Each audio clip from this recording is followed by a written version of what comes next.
आप सबों का टीआरएलएसएस क्लासेस में स्वागत है। और इस वीडियो लेक्चर्स में हम लोग ब्लड रिलेशंस के टॉपिक्स को कंटिन्यू करेंगे।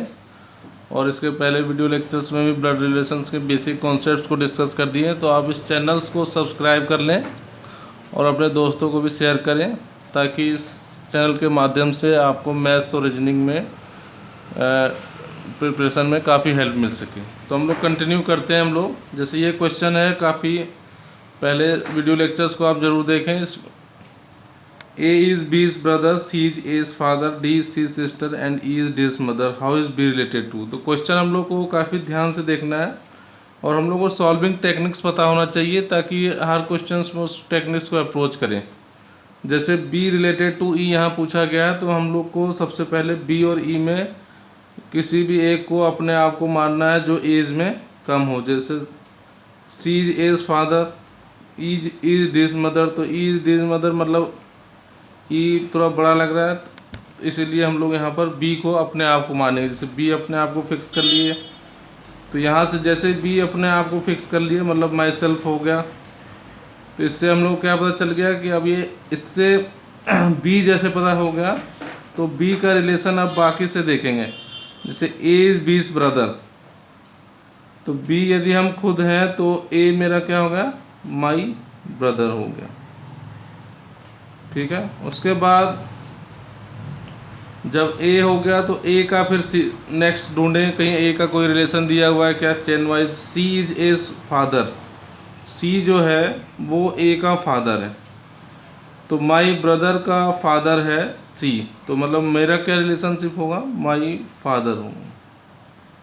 तो इस तरीके से हम लोग को आगे बढ़ना है। उसके बाद डी इज सी सिस्टर, तो डी जो है वो सी का सिस्टर है। तो हम समझ सकते हैं डी कौन है, मतलब अपने हमेशा अपने से रिलेट करके देखना है। डी जो है माई फादर के सिस्टर हो गए, तो हम लोग क्या क्या रिलेशनशिप होगा, तो बुआ होगी, तो इंग्लिश में हम लोग आंट बोलते हैं ना। ठीक है। उसके बाद हम लोग देखते हैं ई इज़ डी's मदर, ई जो है वो माई फादर्स की जो सिस्टर है उसकी मम्मी है, तो मतलब हम लोग का रिलेशंस क्या हो जाएगा उनसे, माई ग्रैंड मदर। तो इस तरीके से हम लोग ये लिख लिए। तो अब how B is related to E, तो यदि बी माई ग्रैंड मदर है और बी हम खुद हैं, तो मेरा क्या रिश्ता होगा ई से, है ना। तो माई, तो हम क्या हो जाएंगे, ग्रैंड डॉटर। तो ये समझ में आ गया आसानी से। इस तरीके से रिलेट करके आपको डायग्राम बना के बनाना है क्वेश्चन। तो यहाँ बी के पोजीशन में कौन सा है, ग्रैंड डॉटर, तो ये इस क्वेश्चन का आंसर है। नेक्स्ट क्वेश्चन कंटिन्यू करेंगे। इस क्वेश्चन को पहले समझते हैं अच्छे से। A is the father of B, C is the, तो क्वेश्चन को पढ़ने से पहले लास्ट हम लोग देखते हैं कि क्वेश्चन किसके बारे में पूछा गया, what is the relationship between C and D. तो सी एंड ई के बीच में रिलेशनशिप पूछा गया है, तो हम लोग क्या करेंगे, सी और ई में अपने आप को एक मानना है मतलब। तो हम लोग ई को सपोज हम लोग ई अपने आप को मान लिए, ई होंगे हम लोग खुद। हमेशा क्वेश्चंस को अपने से रिलेट करके ही सॉल्व करना है, तभी आपको ज़्यादा अच्छे से समझ में आएगा। नहीं तो ये ब्लड रिलेशन क्वेश्चन में आपको काफ़ी कन्फ्यूजन होगा। और आपको बता दें कि लास्ट में क्वेश्चंस भी मिलेंगे आपको प्रैक्टिस करने के लिए, तो इस चैनल से जुड़े रहें ताकि आपको ज़्यादा फ़ायदा हो गवर्नमेंट एग्जामिनेशन के प्रिपरेशन में। तो सबसे पहले ई फिक्स हो गया कि हम खुद हैं, और ई का हम लोग देखेंगे कोई इन्फॉर्मेशन दिया हुआ है, तो दिया हुआ E is the son of A, A son of A, मतलब ई अगर हम खुद हैं तो ए के सन है, तो ये हमारा माई फादर या फिर मदर भी हो सकते हैं, तो अभी दोनों लिखना पड़ेगा।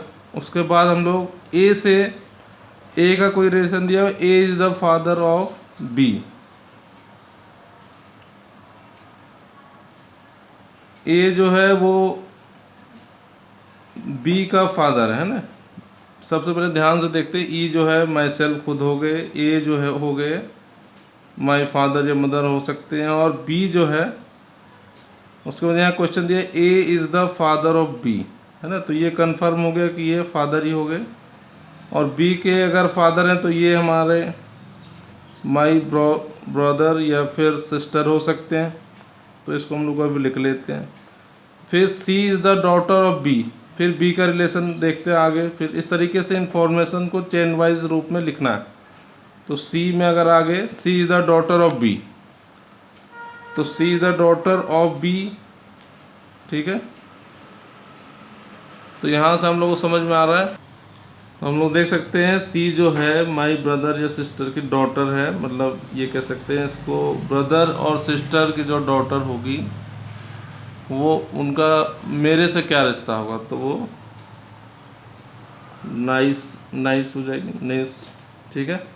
तो क्वेश्चन में सी और ई के बीच में रिलेशन से पूछा गया, तो आगे और डी के बारे में इंफॉर्मेशन का ज़रूरत नहीं है। तो यहीं से हम लोग देख सकते हैं कि ई और सी में रिलेशनशिप निकालना है, और ई हम खुद हो गए और सी जो है माई नाइस हो गई, है ना। तो इसका मतलब यहाँ पर क्या हो जाएगा, हम अंकल हो गए इनके। तो रिलेशनशिप जो हो गया, मतलब इसका आंसर हो गया नाइस एंड अंकल। समझ में आ गया होगा आपको, काफ़ी इजी है ब्लड रिलेशन के क्वेश्चन। तो अगर आप इसको इस तरीके से सॉल्व करोगे तो काफ़ी आसान होगा। ये क्वेश्चन आपको एक प्रैक्टिस के लिए दिया जा रहा है, इसको आप लोग सॉल्व करिए और इसके आंसर्स आप लोग कमेंट बॉक्स में भेजें। तो उसके बाद अगर कोई डाउट्स हो, कोई सजेशंस हो तो भेज सकते हो हमें। तो क्वेश्चन नंबर 3 है आप लोग के लिए, A is B's sister, C is B's mother, D is C's father, E is D's mother, how is A related to D. तो ये सारे जो कॉन्सेप्ट्स आपको बताया गया उसको यूज़ करिएगा आप लोग और इसको सॉल्व करने की कोशिश कीजिएगा। Thank you.